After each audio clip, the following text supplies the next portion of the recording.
You know, living by the sea, it sounds like the dream, right? You've got the sun, the sand, that incredible ocean breeze. But what if I told you that paradise was hiding a secret, a relentless battle that's being fought inside your home every single day? So, picture this. A beautiful condo, maybe somewhere like Sunny Isles Beach, Florida.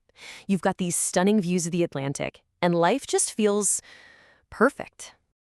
Well, here's the twist. That very environment you love, I'm talking about the ocean air, the constant warmth, it's actually waging an invisible war on one of the most critical systems in your home, your air conditioner. So let's peel back the walls and take a look at this hidden war. We're going to explore why coastal living, for all its beauty, is actually one of the harshest environments imaginable for the technology that keeps you comfortable. To really get this, you have to know the enemy. There are two main forces of nature that are constantly, and I mean constantly, working to take down your HVAC system. So the first attacker is the very thing people love most about the coast, that salty ocean breeze. And yeah, it feels amazing, but for the metal components of your outdoor AC unit, it's just a nonstop corrosive assault. Okay, so what happens is that constant breeze carries these tiny salt particles that literally eat through the metal condenser coils, the parts that are responsible for releasing heat. These particles then clog up the delicate fins, basically choking off the airflow. They corrode electrical connections, leading to system failures.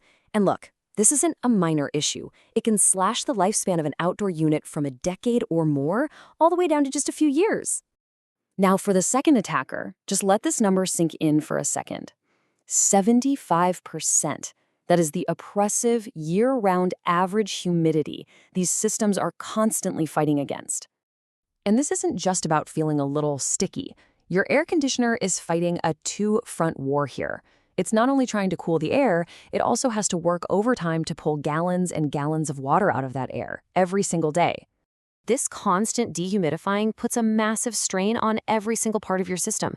The condensate drains that carry all that water away, they get clogged with algae and all kinds of gunk, causing water to back up right into your home, potentially ruining ceilings and walls.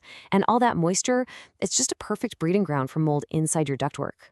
So when you've got two relentless attackers working 24/7, system failure really isn't a question of if, it's a question of when. And the ways these systems break down are actually incredibly predictable. These right here are the most common casualties in the coastal war. You see catastrophic corrosion from salt, compressor failure from the sheer exhaustion of running nearly year-round, water damage from those clogged drains, and refrigerant leaks caused by the constant vibration of a system that just never gets a break.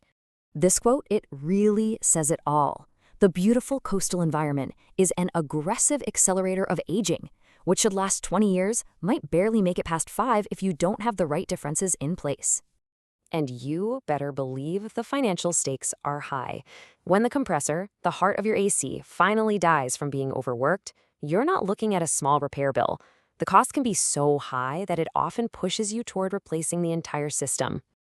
Okay, so we've seen the predictable casualties, but how do you fight back? How do you fortify your home? You can't exactly stop the ocean, but you can build a strong defense. It just requires a completely different strategy. Your first line of defense is just aggressive maintenance. Turns out the true cost of paradise is vigilance.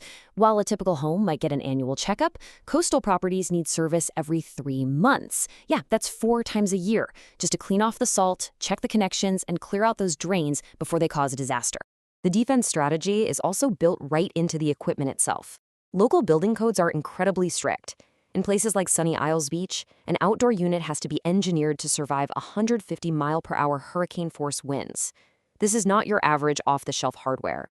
But even with the best defense, look, breakdowns happen. And when they do, you face the big question. Do you spend a bunch of money fixing an old soldier, or is it time to bring in a new one? For newer systems, a repair usually makes sense. But for a system that's over 10 years old and has been fighting this war its entire life, replacement is often the smarter move. I know that can be a tough call to make in the heat of the moment, so let's end by arming you with some practical wisdom. 2 simple rules of engagement that can help you make the right decision and hopefully win this war. First up is the $5,000 rule. It's a quick calculation to take the emotion out of the decision. You simply multiply your AC unit's age in years by the cost of the repair.